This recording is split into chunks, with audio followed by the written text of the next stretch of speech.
special. Do you feel like now into business, you felt so confident with who you are? Does that ever come up at all in times when you're in different rooms where you feel maybe kind of like, oh, I'm the only person that looks like me here? All the time. All the time. Almost every room that I'm in, I'm like, wow, this is crazy.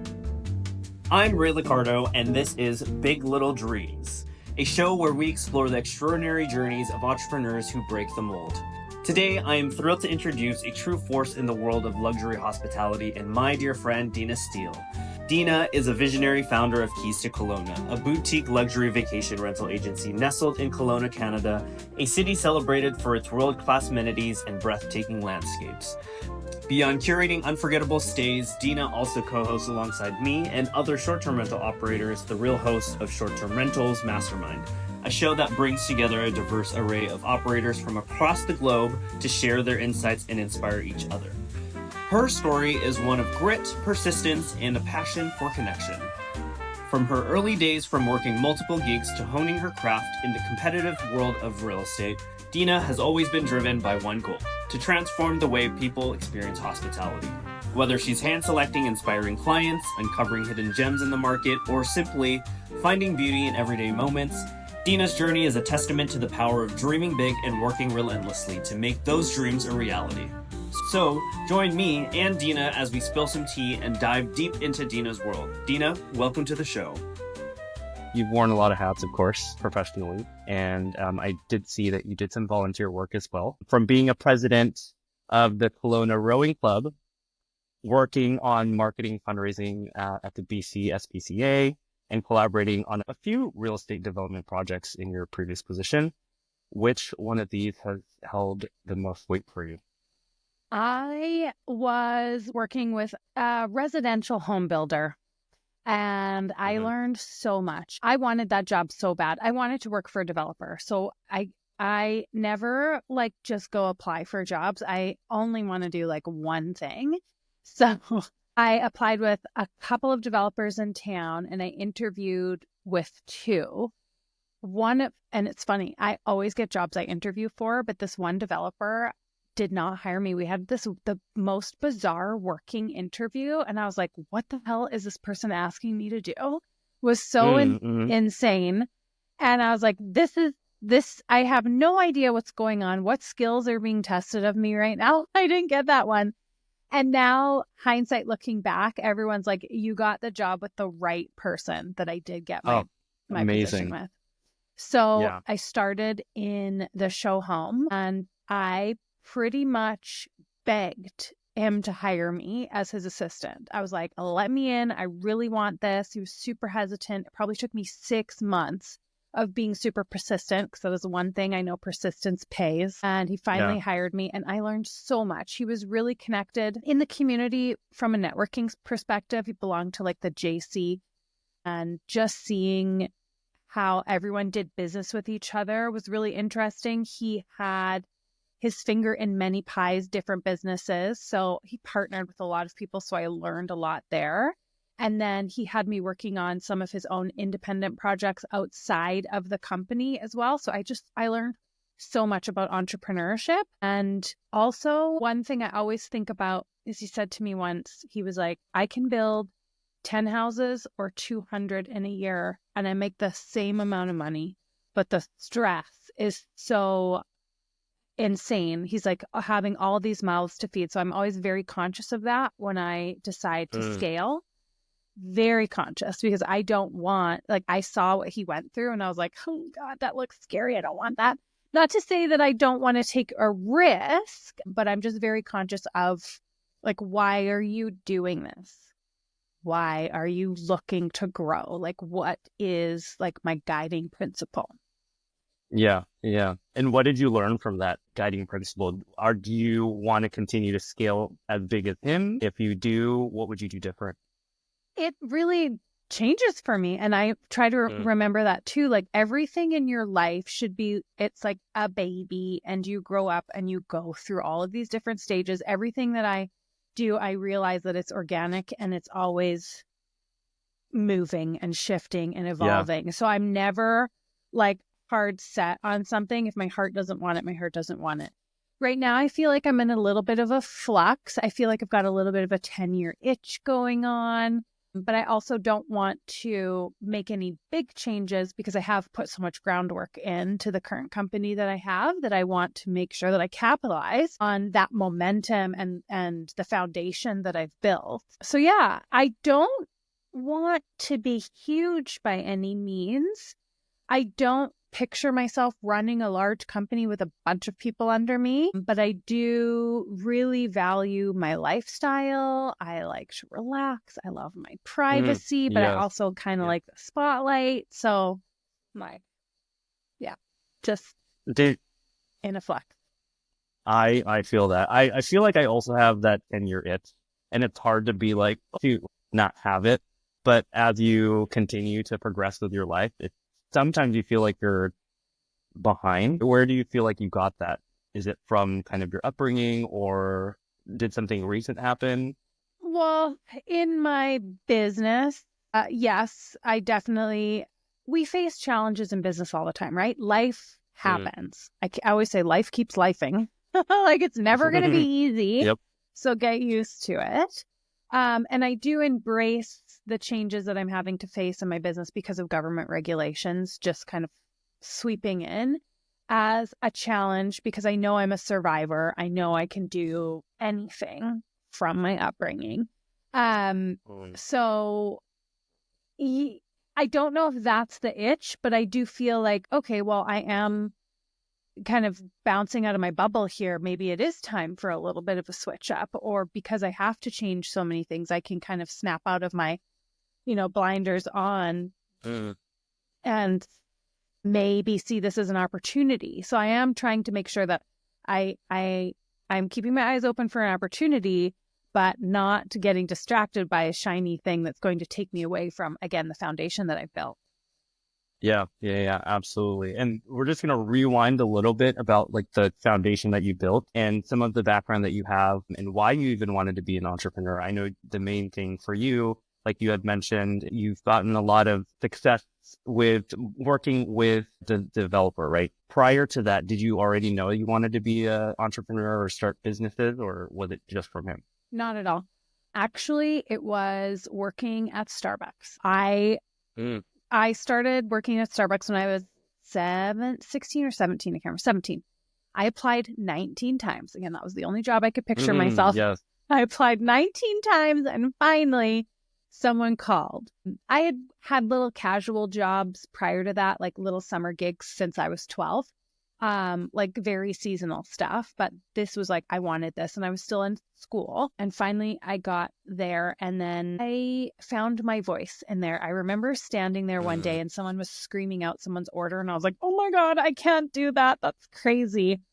But I felt like that job helped me blossom. And I do think that that is what some of those things are, those little small jobs like that help teens to do, which I think it's really important for people to get some independence and get into the workforce early, even if they don't need it. It really did help me find my voice and I was really good with the customers. The regulars loved that. And the town that I live in is full of small business owners.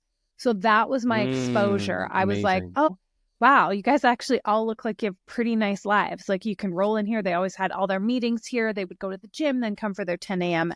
coffee, and then everybody knew each other. And I was like, okay, if you want to make money, then you need to own your own business. Yeah. So I got that pretty early.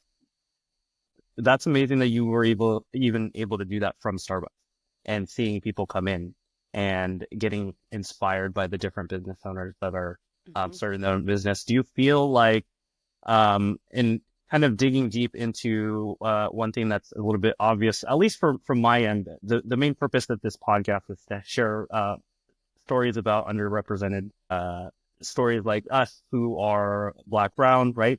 And we have that duality between, either, for me, I live in the US, either being too American or being too Filipino and not really knowing what that is. Do you feel that you had that duality of like feeling when you were at Starbucks? Did you feel like having the background that you had affected that at all? Or Well, so funny. Like this town I live in, so my parents split when I was 2, and I didn't reconnect with my father until I was 12. So my whole exposure was to my mother's side. It was like German and Scandinavian. And the town I live in is 95% Caucasian. So I had no exposure to culture, other cultures. And I always just felt white. And I can't explain it, but I mean, maybe all of us can who are mixed race.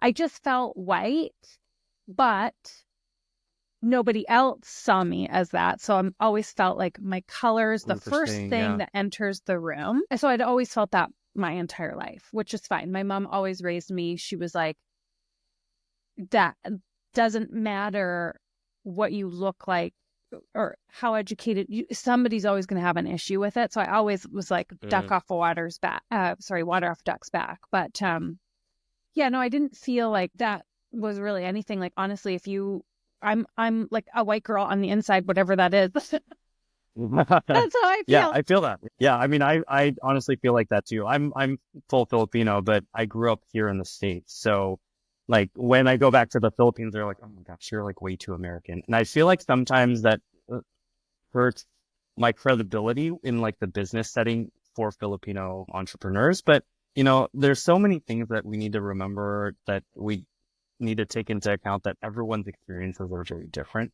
But that doesn't mean like we're less than another person, right? Because, you know, you identify as biracial. Do you feel like now into business, you felt so confident with who you are? Does that ever come up at all in times when you're in different rooms where you feel maybe kind of like, oh, I'm the only person that looks like me here? All the time. Almost every room that I'm in, I'm like, wow, this is crazy. And it wouldn't be anything special if everyone didn't see color first. Right? Like it wouldn't kind of put me in so it's funny. I think about this sometimes. I came out of the womb with a big personality, and it would probably be even bigger had I had more exposure, or maybe lived in a larger city or something where there were more people like me around. But instead, what I've done is I've kind of dulled my ethnicity as much as possible. Like I will never wear my hair down. It attracts way too much attention. I'm always trying to just kind of blend in. I always wear neutrals. It's just a thing. It's so funny.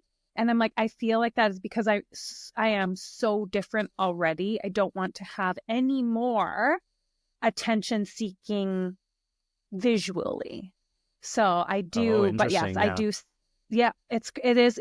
I don't think about it consciously, but a few people have pointed it out. I'm like, you're right. No, I do like bring it down a notch because I already have something so different from the rest of people that I don't want to call any more extra attention to myself. Yeah, it's like a version of masking and making sure you fit in to the room, and people see you for the professionalism that you have, which is very interesting to kind of teeter between, because you already know for yourself that like this is who you are, but walking into a room, you're like, fuck, I need to change myself a little bit. Do you feel like that's frustrating, or are you kind of just like, how do you feel about that? Kind of used to it. I feel like the only time where you're like, oh God, it's like when you're meeting someone's parents, like your partner's parents. Oh yeah. Like, did you mention, like, did you tell them, or we're just going to be like, surprise? Right. Yeah. That's really the only time I think about it, because too, when I'm usually connecting with someone, hopefully, like a lot of the times now, like I'll make sure to share my contact if we're messaging on Instagram. So it's like, just kind of, I don't know, takes the surprise, which is funny. You're like, why is it a surprise? But it is to people. I don't know. You're always just like, you know, you hear a rapper and you're like, they're actually white. Like, didn't sound like a white guy. You know, that kind of like element where you're like, oh. Yeah. Like for me, it's interesting too that you mentioned that. Like for me, Adele, I was like, wait, hold on. Didn't realize Adele was who she is when she first came out, right? Yeah. So I totally get that. It's so interesting to hear from your perspective on this, because I would have thought coming from BC, right? It's a lot more diverse and all of that. I know Kelowna is a little bit more less diverse. So could you elaborate on that a little bit more for people who've never been to Kelowna? Yeah, I mean, I don't know why. So when I go into the prairies, like a middle of Canada, there's so much more diversity, but it's still very segregated, right? And I've never, okay. because because we do accept a lot of immigration. So, and I get it. I totally get why it's very segregated, because the community, like birds of a feather, they totally understand, Yeah. their culture and their way of living and, just music, everything. Like, I get why it's so segregated. Whereas in the cities,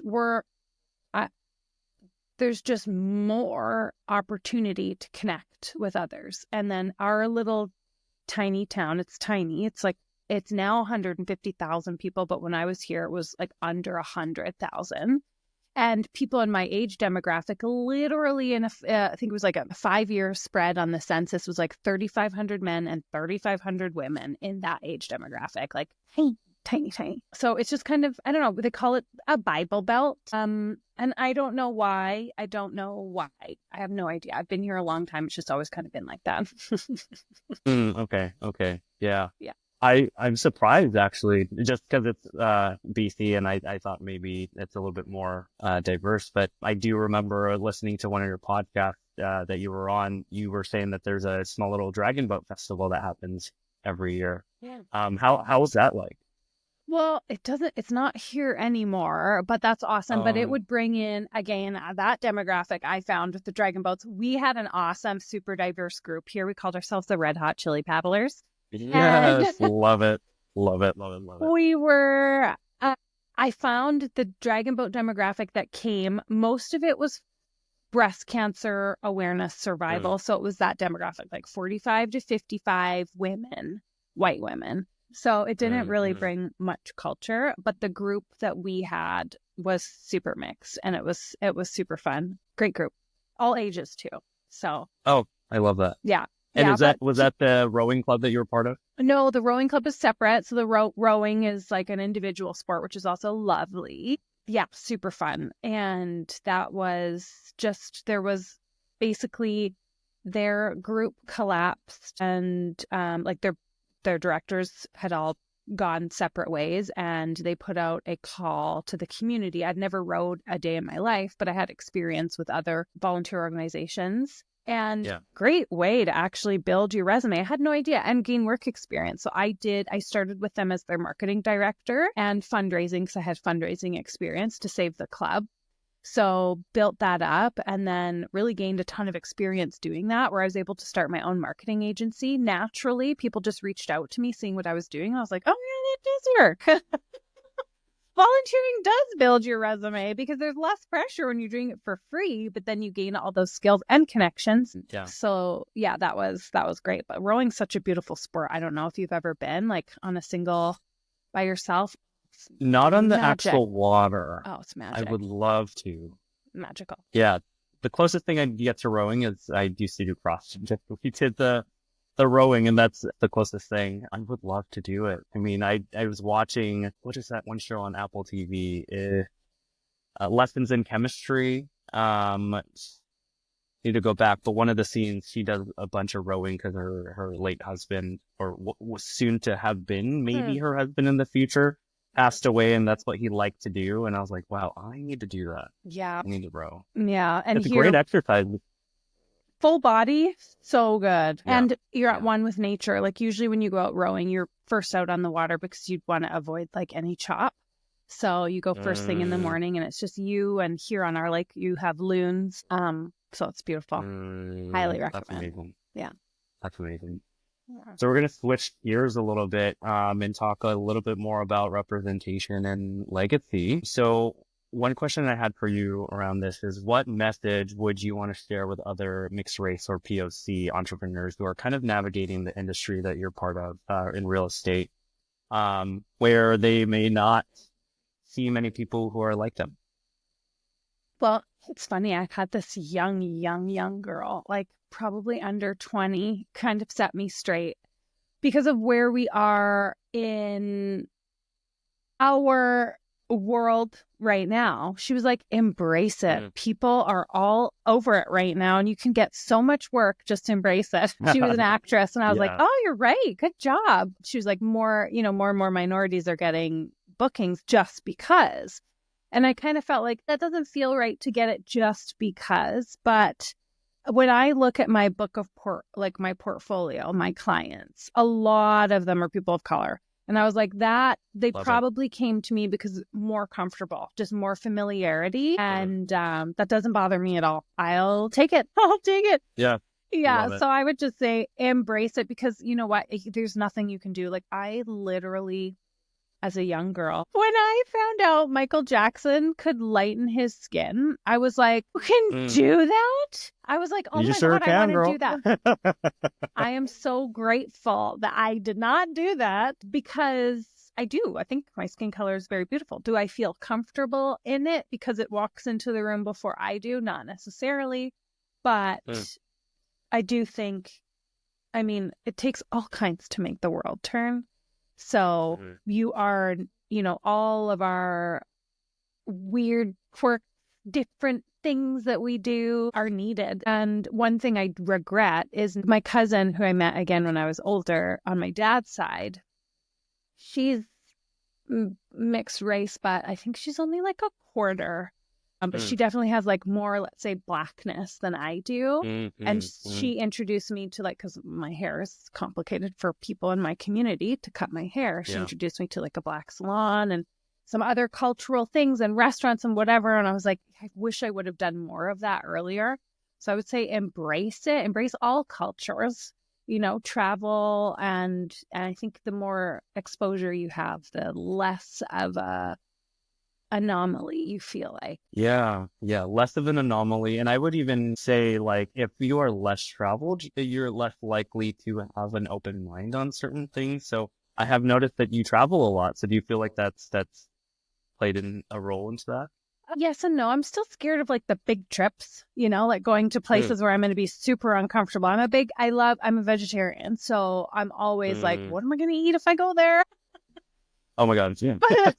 Like not everyone is vegetarian or like vegan friendly. No, for sure. No, yeah, no. That's good. If you go, have you ever been to the Philippines? No. You're gonna have a hard time finding some food there. Everyone eats pork. Yeah. So yeah. Yeah. The one thing I just realized I didn't touch on was that, being a woman of color in the real estate space, not just a person of color, but being a woman. How did that? What's that experience like in your field of work? I'm not sure if I feel like I'm at any disadvantage other than people think I'm younger than I am, which is great, but it's also Love a curse. it. Yeah. You look great, girl. You look great. Oh, yeah. I mean, that is, let's dig in on that, because I also feel the same way. I'm 35 and people think I'm like 25, which, yes, thank you. But then I need you to take me seriously sometimes. Yeah. So, like, what is your experience with that? And again, no one's confirmed it for me verbally by any means, but I even just, I was talking to an old client of mine who's in real estate. We just went for a little walk and talk. That's what I like to do with my realtors, like meet one a week, just go for a walk and talk, see what they're up to, see what their feelings are in the market, whatever. And just, I feel like I'm actually a year older. I'm not sure. Maybe we're about the same age, but how he was speaking to me, which I really appreciated, words of wisdom, absolutely. But I felt like he was talking to like his little sister or something, like 10 years younger. Like I had less experience when I've probably actually been in the industry longer. But that could just be, I don't know. Maybe someone thinks I'm young. Maybe it's because I'm a woman. Maybe it's personal color. Maybe it's the combination. Maybe it's just ignorance from their end and they do it with everybody. No one's ever really, I've never heard, or if someone said, it's just not absorbed into me that somebody's and it's not obvious. Yeah. It's not obvious. Yeah, that's good. Yeah. That's good. Yeah. It's never fun to experience anything negative. So like, I'm really happy that you didn't have to go through that. Yeah. I've been through, but and the other business, things. and now that I'm a little bit older, I think everybody's being a little bit more careful so they can keep their internal dialogue in their little network of whatever they say. But yeah. Well, sometimes. Yeah. Yeah, there's some people out there that can't bite their tongues for sure. Oh, definitely. Yeah. And then looking back at your entrepreneurial journey, is there a pivotal moment when you realize that your identity being both black and white has a powerful asset in the business world? Yeah, only recently, just again with like taking a look at my portfolio and being like, oh, this, I feel like I have a disproportionately larger portfolio of ethnic diversity than my competitors. And so I totally embrace that and I always say too, like, I look at, and this just in general for everyone in business, I look at their websites and no one has photos of themselves on their about pages or whatever. It's just kind of like a faceless company. And I think not only photos of yourself, but really telling people who you are and being vocal about like where you stand helps your customers find you easier. I love that, like one of my peers in my market, we are two totally opposite people. We serve two totally different demographics. We're both very vocal about like, or at least we share a lot and people can identify with that. And I think people are looking for that. So like whatever you're up to, people, if you are a gardener who, doesn't wear any makeup and loves Patagonia and Birkenstocks and whatever. Like there's some people out there that are going to be like, oh my God, that's my person. I want to do business with them. I have nothing to do with business, but they identify. And I think those visual cues, help. So I don't, again, because I feel like a white girl on the inside. And and I try not to draw attention to my skin color because I feel like I don't do it to anybody else. So I try not to 100%. I try not to draw attention to it on my side either. Hopefully one day we'll all be mixed race and then we're all on the same page. I love that. And I agree with you. I wish how you present yourself, not even just like what you wear, but like your skin color doesn't lead the conversation sometimes because, it does get a little bit difficult and like now you have to like mask yourself and the thing that we talked about. So yeah, and that's why I really wanted to start this podcast because I know a lot of people who are people of color and who want to start businesses don't really hear stories like this pretty often. So I think it's very important for us to have conversations like this and share each other's stories. Yeah, especially for people like me who live in a tiny town, have no exposure to anybody else, just to hear that, okay, like someone else has gone through this too. It's not just me in my tiny town or whatever.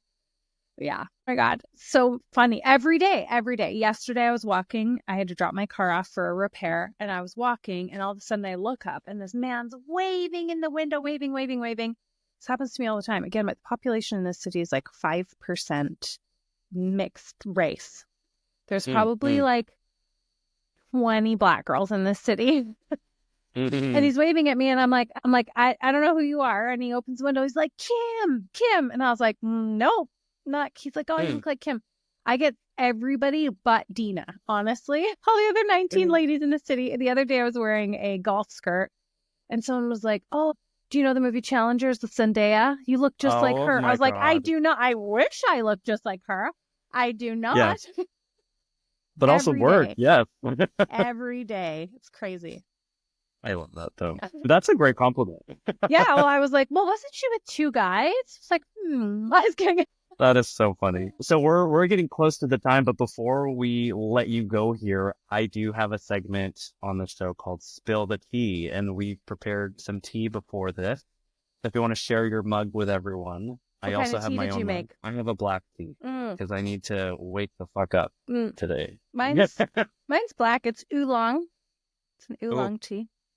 Love it. So I'm just going to be asking you a series of rapid fire questions, and some of them are more personal, some of them are maybe professional. So you can either choose to answer and spill the tea or not answer and sip the tea and stay quiet. So First question I have is, are you ready? Yeah. I don't know. What are they? Here we go. Here we Okay. go. Dina is a host on Airbnb. So this question is around that for furnished housing. Have you ever secretly regretted hosting someone famous or high profile? Who was it and what happened? Well, I can't say who. I can't say who because they do frequent the area for But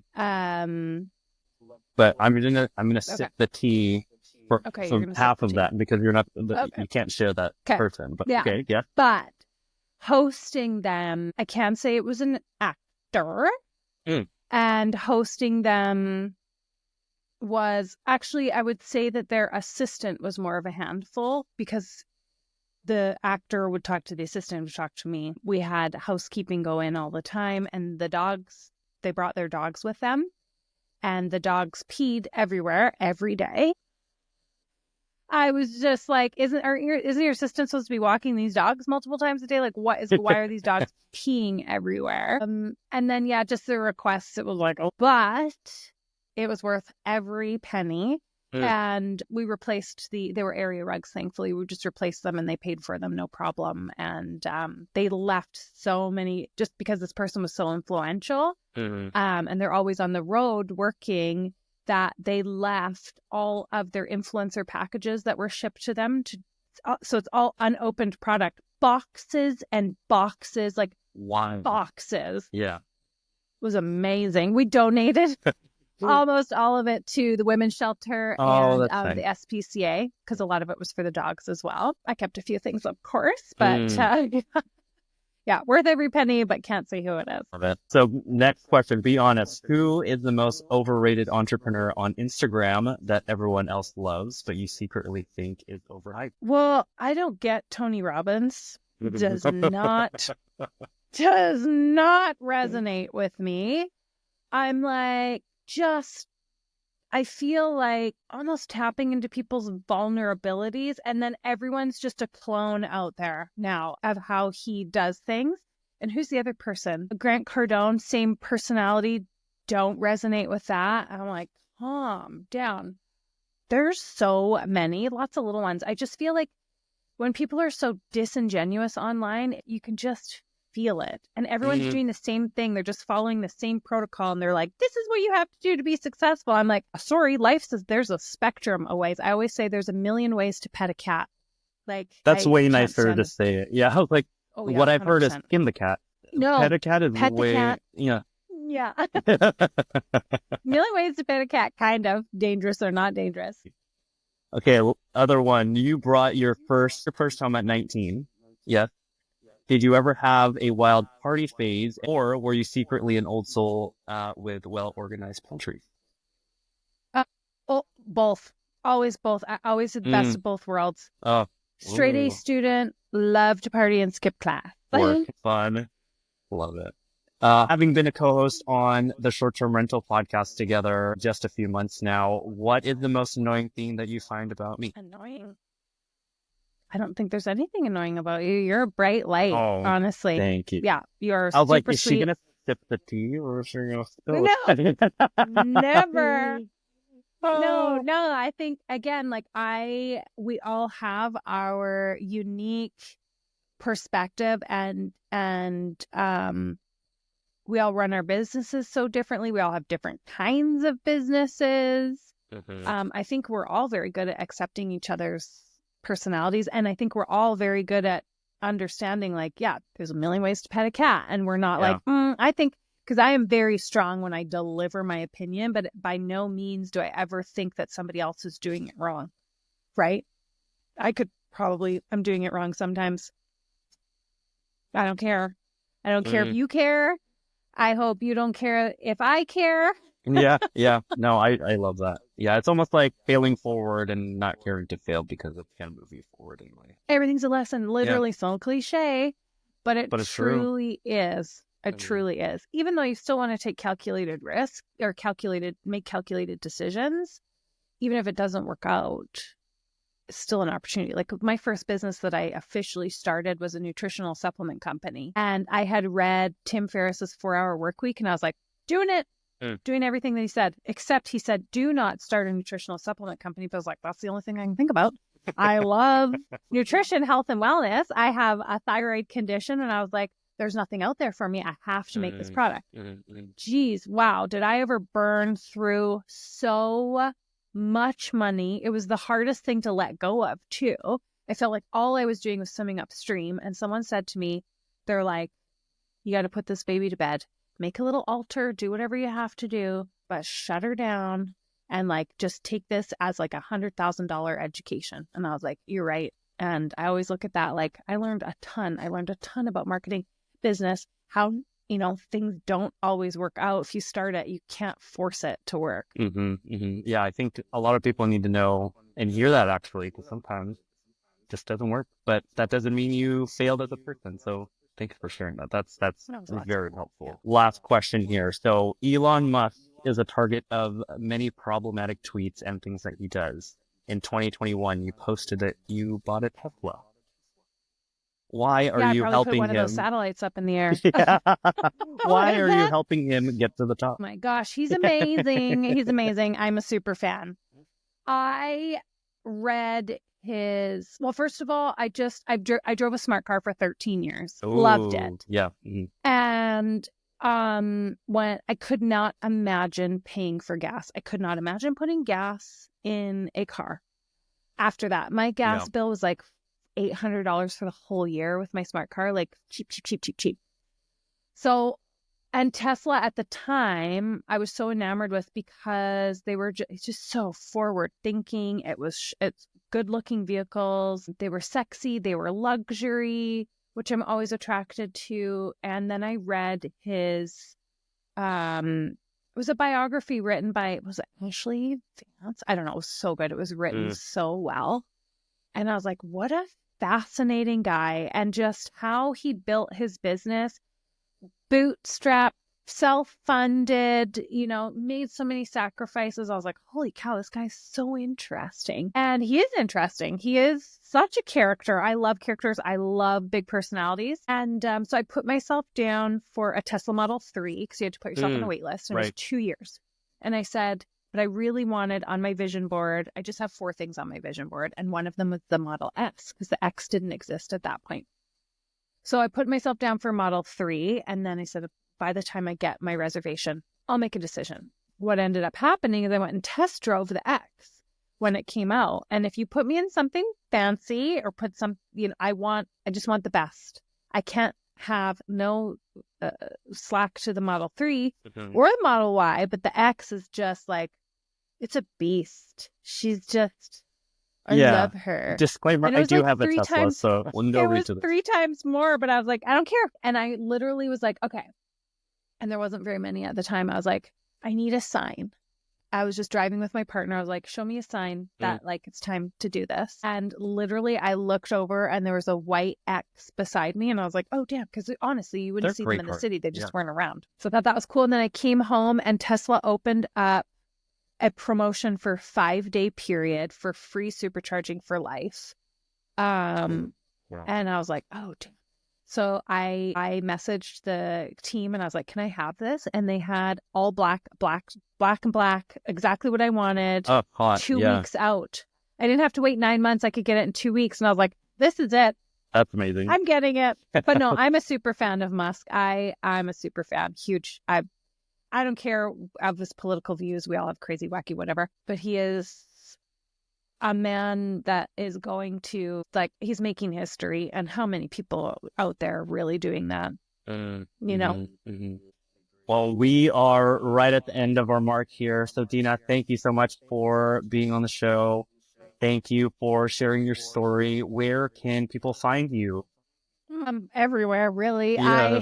I have way too many Instagram accounts. An account where I focus on connecting with entrepreneurs is at Deana Steele, 1 N. It's only 2 syllables. There's 1 N. And if you're interested in the luxury vacation rentals, it's at Keys to Kona. I spend most of my time on Instagram. I love to connect there. I think it's a really great place to get personal with people, especially in the DMs. So amazing. Awesome. There I am. Thank you, Dina.